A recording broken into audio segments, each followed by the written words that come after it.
Bonjour à tous. Il est très certainement la relève des entraîneurs cantiliens. Francis-Henri Graffard, ce petit-fils d'éleveur, a toujours su ce qu'il voulait faire dans la vie. Il parcourt le monde, intègre le fabuleux programme d'Harley Flying Start. Quel est son avenir? Comment voit-il son métier? C'est ce que nous allons découvrir tout de suite. Like the legend of the phoenix, all ends will beginnings. What keeps the planet spinning? Francis, Oui, Véronique. Ça va? comment vas-tu? Extra. Ah. Attention à la Il tête. ne peut pas être grand ici. Non, c'est tout pour les petits. Tu vas bien? Extra, extra. Merci de nous accueillir chez Ouais, c'est toi, vraiment dans sympa ton de venir. écurie. Ouais. Alors rentrons dans le vif du sujet. Tes parents ne sont pas du tout dans le milieu. Est-ce que déjà, enfant, c'était un rêve de devenir entraîneur?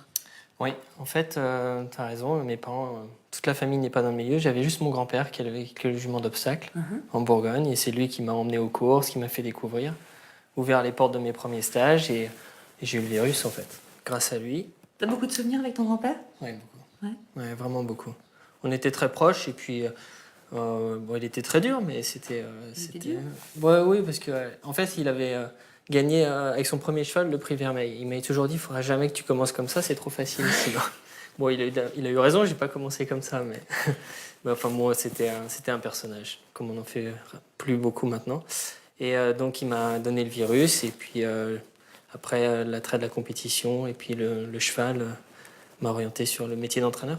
C'est ce que tu voulais faire enfant. Ouais, j'ai essayé plein de trucs, mais vraiment entraîneur à Chantilly, c'est ce que je voulais faire. Ça fait un peu plus de 4 ans que tu es installé ici à la Morlaix. Dans la cour de Jean-Yves et Carole Artu. Et on s'est installé en octobre 2011. On a grossi progressivement et ça se passe bien. D'ailleurs, là, il faut qu'on aille voir le lot qui sort. Allez, je te suis à la piste. Hop.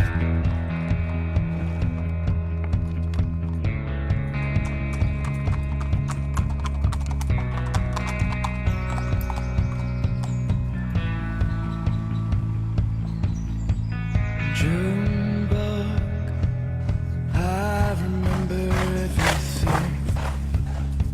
The blue carpeted floors, the tall wooden doors. I held you in my arms. Junebug, I burned down a picture of a house. Say it was ours when we didn't need it anymore. T'es à cheval, toi, le matin? Souvent. J'ai un poney que j'utilise, mais je le prends principalement quand on va galoper sur les ailes. En fait. Les pistes sont juste en face, Ouais, face donc à l'écurie. Là, c'est vrai que c'est pratique. Je crois que j'avais sur mon application, je fais à peu près 5 km à pied tous les matins. Juste à marcher comme ça dans les rangs. 5 km sur la plage. Donc, Et là, tu vas leur donner les ordres. Ouais. Ok. Il peut reprendre, lui? Ah ouais. Hein? Vaut mieux? Oui. Bon, on fait canter. Lui, il fait canter. Il n'en a pas repris encore? Il est frais ou pas? Ouais. Bah, on va voir si on fait 2 galops de chasse pas. Canter. Voilà. Là, ils vont faire galop de chasse, mais à la Morlaix, c'est une piste ronde. Okay. Et en fait, à cette main, ça change de main au milieu de la semaine. Donc là, ils vont partir corde à main gauche. Donc on les voit pas faire le galop de chasse. Tu fais quoi le matin avec eux? Donc ils font le trotting, comme on a pu voir. Ensuite, ils font un bon galop de chasse, à peu près 1600 mètres. Galop de chasse. Ils remarchent après dans les bois derrière pour prendre canter et ils font 14 à 1600 mètres de canter. Un cheval qui va courir à Longchamp la semaine prochaine. Un vieux cheval dont les propriétaires ont été très patients. C'est important parfois? C'est primordial, je dirais. On est toujours récompensé de la patience. Si on précipite les choses, ça va pas généralement. C'est une patience aussi qui coûte un petit peu d'argent. Bah oui, c'est sûr, mais on est récompensé à la fin. T'as combien de chevaux là, en entraînement? 65 actuellement. C'est suffisant? Non. Non, le plus possible, c'est mieux. Enfin, on a besoin de quantité. Après, c'est sûr qu'il ne faut pas monter trop vite parce qu'il y a toute une structure à mettre en place qui est très importante. Là, maintenant, c'est ma 4e année et je pense que ma structure, les rôles clés dans une écurie de course sont bien répartis. Et puis surtout, j'ai les bonnes personnes aux bons endroits pour l'instant. Et je pense que si ces gens-là restent avec moi, je suis capable d'accueillir plus de chevaux parce que la structure est bien mise en place. Les gens ont leur rôle bien défini et ça tourne bien. Vous travaillez dans un cadre qui est assez privilégié quand même. Ouais, c'est super. Enfin, moi, j'ai pas mal voyagé, j'en ai vu des centres d'entraînement, mais Chantilly, c'est vrai on est quand même vraiment bien. Les chevaux sont au calme. On arrive à vraiment se mettre au calme. Et pour moi, je trouve ça important. Voilà, maintenant, on va aller les voir marcher. Ok, et je te suis.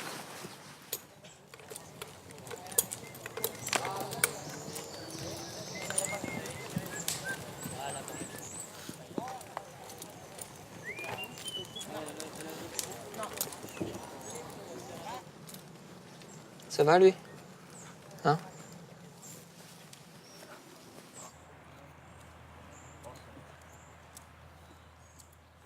C'est important pour toi ce moment de débrief? C'est une partie importante. Moi, ce que je trouve primordial, c'est à ce moment-là où les chevaux vraiment se relaxent. Ils apprennent à bien se détendre les uns derrière les autres. Donc c'est là où on désangle et on donne bien les rênes. Et puis les chevaux sont, normalement, ils sont bien détendus. Ça fait des beaux tatouages, ça, Bérangère? Ouais. C'est bien, ils s'en vont en plus. Une morsure? Ouais. Son cheval qui arrête pas de la mordre. Là, tu vois, c'est l'avenir. Là, c'était bébé? Ouais. Là, c'est l'avenir, c'est les 2 ans. Ils sont tous inédits. La première année, j'avais beaucoup de chevaux des 2 ans assez précoces, ce qui était bien. Mais après, j'ai reçu un autre type de poulain, où il a fallu être plus patient. Et puis, mais c'est pas plus mal, parce qu'on a des bons 3 ans après. Je crois que la vente de yearling au mois d'août, c'est ma période la plus stressante, bizarrement. T'es quelqu'un de stressé, toi, ou Non, pas? pas du tout. Mais les ventes, ça me stresse parce que si on rentre les yearlings, là, on continue notre activité. Si on commence à plus rentrer de yearlings, là, ça devient compliqué. Parce que plus de yearlings, c'est moins de 2 ans et donc moins de 3 ans. Et puis c'est un petit peu l'effet boule de neige. Mais c'est vrai que donc Deauville, c'est une période assez Deauville. Et puis après, on enchaîne sur Newmarket. Moi, j'ai vu aussi en Irlande un petit peu. C'est tout l'automne. On travaille pour l'avenir. Donc c'est très stressant. Plus stressant que de courir un groupe 1, bizarrement. Pour moi, en tout cas. Ouais, c'est vrai.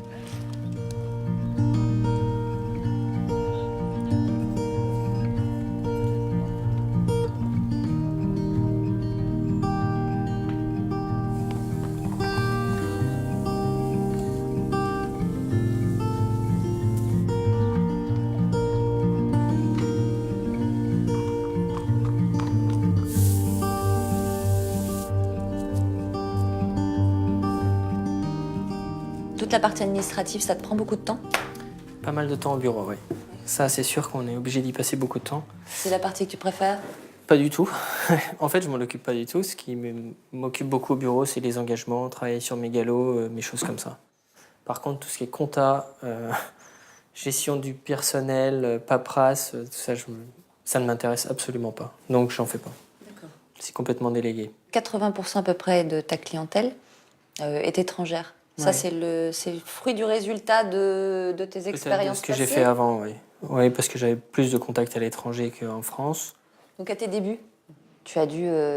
On est venu à toi ou c'est toi qui as dû faire C'est marrant parce l'effort que si j'avais une chose dont j'étais pas stressé, c'était de trouver des clients. J'étais sûr que j'allais en avoir parce que je connaissais tellement de monde et tout le monde me disait ça va marcher, blablabla, blablabla. Et en fait, quand on s'installe effectivement, concrètement, là, c'est moins concret l'arrivée des chevaux dans les box. Et donc, j'ai eu une période un petit peu à douter dans le sens où je me dis mais si ces gens-là ne m'envoient pas des chevaux, comment ça va se passer? Et j'ai commencé avec 6 chevaux et 6 chevaux de gens que je ne connaissais pas avant, ce qui était dingue. C'est marrant. Ouais. C'est D'ailleurs, marrant. des gens qui sont toujours avec moi et qui sont fidèles depuis le début, donc c'était intéressant.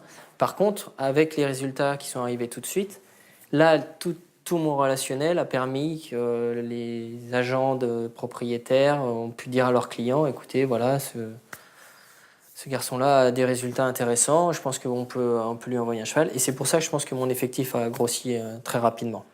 Mais c'est vrai que la première année, si j'avais pas eu les bons chevaux qui ont prouvé que j'étais capable de faire le métier, alors là, ça aurait été compliqué. C'est toi qui t'es déplacé pour acheter le premier cheval? Je vais tout le temps chercher les clients. Il faut tout le temps se battre pour rentrer des chevaux et ils viennent pas tout seuls.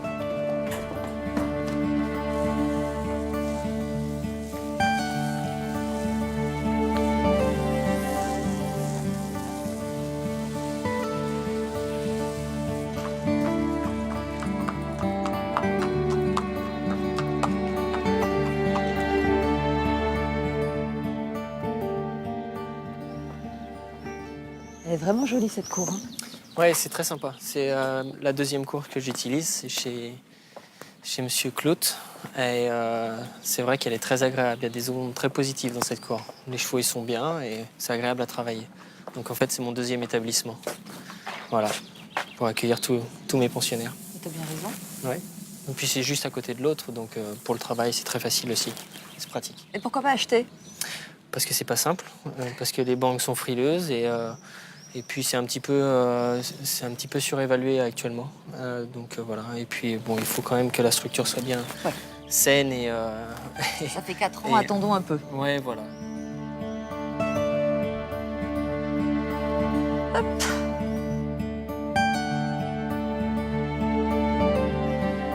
Voilà. Francis, revenons un peu sur ton parcours. Ton grand-père a des chevaux chez Jean-Bertrand de Balanda. Exactement, il était propriétaire chez lui. Et c'est mon premier stage dans une écurie de course chez Jean, à quel Maison âge? Lafitte. Oh, je suis pas si jeune que ça, je dois avoir 16 ans à peu près. Okay. Je montais en concours épique un petit peu, mais voilà. Première approche. Juste pour le plaisir, le concours épique, ça t'a plu? Juste surtout Oui, ça me plaisait, mais j'étais pas très bon en fait. Donc, et puis je faisais mes études à Lyon, c'était un petit peu compliqué. À chaque fois que j'ai fait un stage chez quelqu'un, cette personne-là avait un contact, il m'envoyait dans un autre endroit l'été d'après ou pendant mes vacances. Et c'est comme ça, Jean m'a envoyé chez David Powell, ensuite David m'a envoyé en Irlande chez John Knox, ensuite, et puis de fil en aiguille, on se trouve bien occupé, puis on rencontre des gens super, quoi. Et dans tes études de droit, avec derrière la tête, l'idée de faire du droit équin? Oui. Ou pas? J'avais pas trop de relations dans le milieu et je m'étais dit je vais faire avocat spécialisé dans les chevaux de course. Okay. Et puis bon, j'ai été jusqu'à la maîtrise. Là, j'ai été en contact avec Eric Oyo, avec qui je travaillais de temps en temps. Qui était directeur à l'époque de Goff France. Ouais, j'étais pile poil à l'époque où ils étaient en train de faire l'acquisition de l'agence française. Goff France, l'agence française et tout ça après a fusionné pour devenir Arcana. Arcana, la société de vente aux enchères de chevaux. Exactement. Ensuite, je suis parti.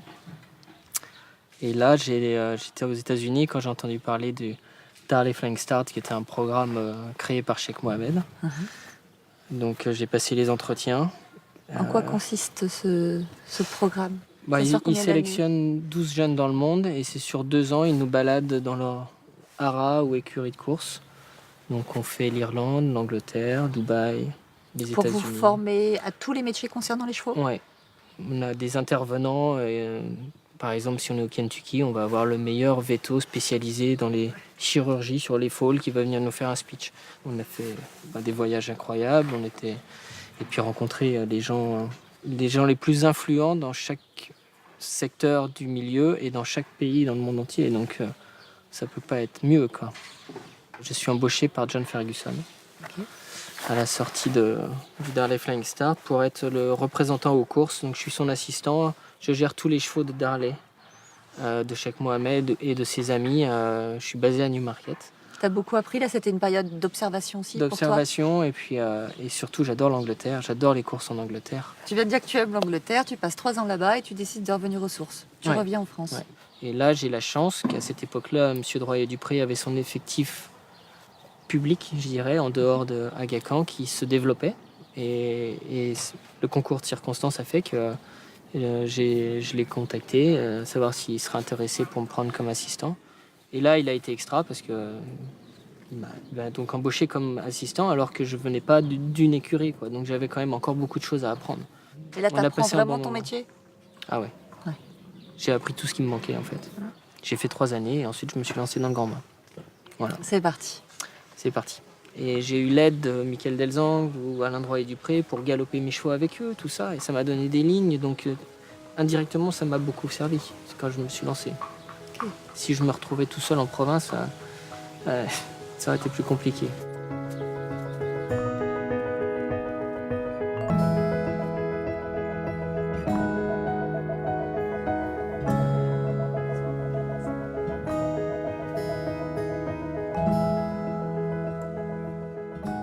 Tu as 4 ans d'expérience, avec un peu de recul.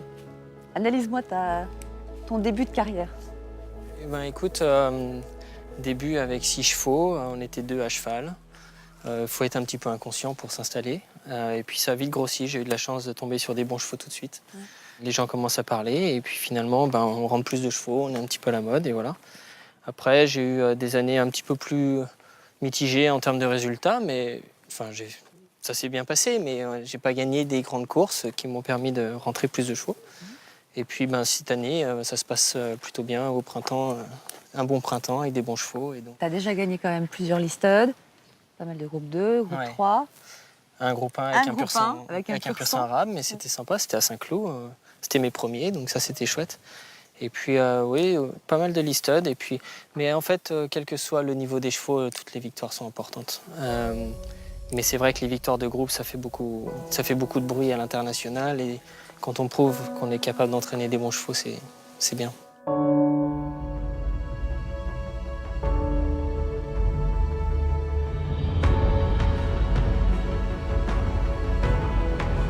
Francis Graffard, gagnant de son premier groupe 1 aujourd'hui. C'est un jeune entraîneur, c'est l'avenir.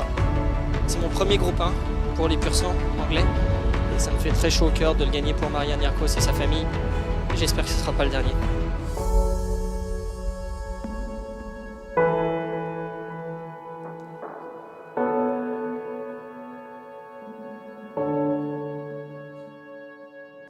Alors là, nous sommes aux étangs de Commelle, c'est juste ravissant.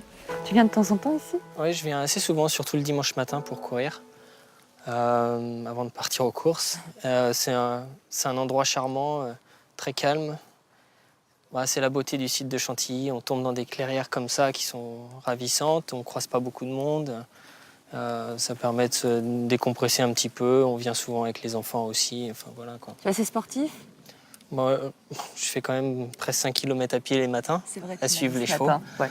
Je ne suis pas un vrai sportif, mais j'aime bien le sport en tout cas. Et tes passions? Alors, est-ce que ton métier te laisse de la place pour assouvir tes passions? T'en as d'autres ou... Pas vraiment. En fait, mon métier me prend beaucoup de temps. Tout est un peu orienté sur ça. Et puis j'ai 2 jeunes petites filles qu'on verra peut-être tout à l'heure, mais auxquelles je consacre le minimum de temps que j'ai disponible en fait. Parce que si je partais jouer au golf alors qu'elles sont à la maison, là, ce coup-là, ce serait un petit peu compliqué pour la vie de famille. Mais non, mais voilà, je cours de temps en temps. Et puis quand je suis en vacances, j'essaie de faire pas mal de sport par contre. Par contre, quand tu étais jeune, tu avais une passion ou c'était plus ton père qui t'a transmis, lui, sa passion? Mon père était un fan de Formule 1 et donc je faisais beaucoup de motocross. Et alors on partait tous les week-ends avec une caravane, on faisait le championnat de France de motocross. Et moi j'étais jeune, j'avais de 8 à 11 ans, on a fait ça. Mais c'était assez sympa, mais c'était très compétitif. Et c'est plus une compétition de père au bord du circuit que les enfants dans la course, quoi. Donc c'était sympa, mais enfin voilà, moi j'étais plus attiré par le cheval animal que le cheval à moteur. Ouais, mais cela dit, il t'a quand même transmis le virus de la compète. Oui, exactement. Non, ça c'était bien. Et puis, on a fait du tennis aussi, c'est pareil. Mais la compétition, il faut aimer ça pour faire ce métier. Parce que c'est vrai qu'on n'a qu'une envie, c'est de gagner. C'est pour ça que la place du second est jamais agréable. Comment tu l'aperçois quand tu es second, quand tu es troisième? C'est hyper frustrant. Et c'est vrai que l'année dernière, j'ai eu 38 seconds. Et là, c'était frustrant. Et je l'ai senti depuis le début de l'année. Ça partait comme ça, des seconds, battus de tête, machin. Et je me dis, c'est pas possible, ça va être tout comme ça toute l'année. Et ça a été comme ça. Mais bon, c'est pas grave. Avant que je m'installe, je me suis toujours dit, quand je gagnerai des belles courses, je vais faire la fête, ça va être énorme et tout ça. Mais finalement, on aime bien rentrer chez soi tranquille au calme et demain est un autre jour. T'as raison. Là, c'est la fin de l'après-midi. On va peut-être aller chercher tes filles. Oui, exactement. Si manger une petite glace devant le château. Elles vont être contentes.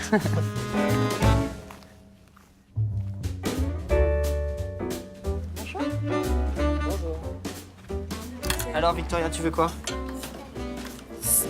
Et toi, Scarlett? Ça, c'est le petit plaisir du week-end, généralement. Tu profites, Pour les filles. tu Tiens, profites des filles. fais attention. Papa a raison. On dit quoi? Une serviette. Hop. Allez, merci beaucoup. Allez, hop. Allez, on va faire un petit tour.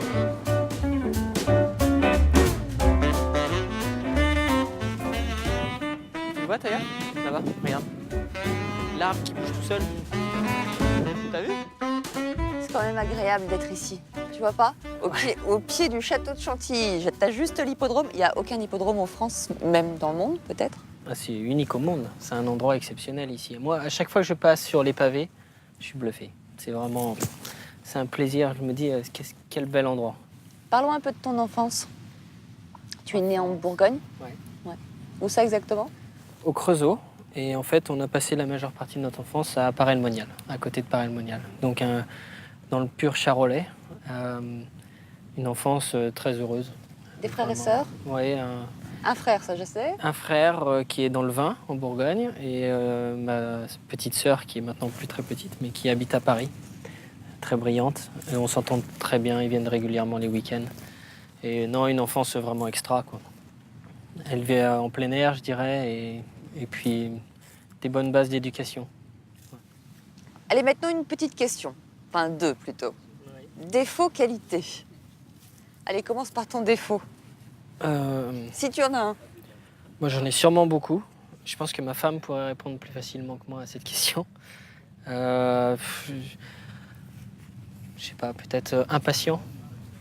Impatient et rancunier aussi, peut-être. Je pardonne pas facilement. D'accord. Une qualité? Qualité, courageux. Courageux et ne pas se laisser abattre rapidement. Donc, peut-être en faire trop, mais voilà, c'est sûrement une qualité. Je pense, hein, je sais pas. Il faut demander aux personnes qui nous C'est connaissent. dur, hein, Ouais, c'est dur. de s'auto-analyser. Ouais, complètement. On le fait pas, surtout. Ton rêve. Quel serait ton rêve? Je sais pas. Gagner une très belle course et que tous mes proches soient là. Et qu'on puisse avoir ce bon moment de joie tous ensemble, en fait. Voilà. Mais quand on fait ce métier-là, on espère que ça se renouvelle souvent, pas qu'une seule fois. Parce qu'une seule fois, c'est bien, mais il faut que ça continue tous les ans, quoi. Complètement. Donc, mais c'est surtout de le vivre avec des gens qu'on aime. Je pense que c'est ça qui est agréable. Parce que ces gens-là savent à quel point c'est dur, les sacrifices, et donc ils le vivent aussi intensément que nous. Complètement. En tout cas, je te souhaite de gagner plein de belles courses. C'est très gentil. Merci beaucoup de m'avoir Merci. accordé ta journée. À très bientôt. Merci d'être venu, c'était très sympa. Et nous, les amis, on se retrouve pour un prochain Un jour avec. Bye bye. Ciao.